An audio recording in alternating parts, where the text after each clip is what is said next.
ನಾವು ಯಾವ ಕಾರಣಕ್ಕೂ ತ್ಯಾಪಿ ಗೌರ್ಮೆಂಟ್ ಮಾಡೋದಲ್ಲ. ಇನ್ನು ಮುಂದೆ ನಾವು ಇಷ್ಟೇ ಹೇಳಲಿಕ್ಕೆ ಬಯಸ್ತೀವಿ,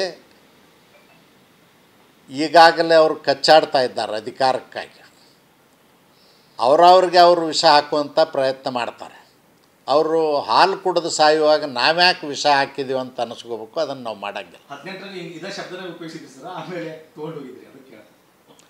ನಾನು ಏನು ಹೇಳೀನಿ ನಿಮಗೆ, ನಾವು ಒಂದು ರಾಜಕೀಯ ಪಕ್ಷ.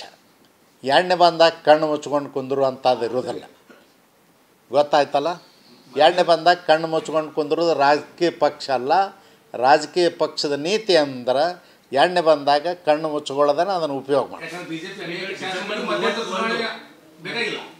ನಾನು ಹೇಳ್ತೀನಿ, ಮಧ್ಯಂತರ ಚುನಾವಣೆ 224 ಜನರಿಗೂ ಬೇಕಾಗಿರಲಿಕ್ಕಿಲ್ಲ, ಆದರೆ ಪರಿಸ್ಥಿತಿ ಆಗಿದೆ.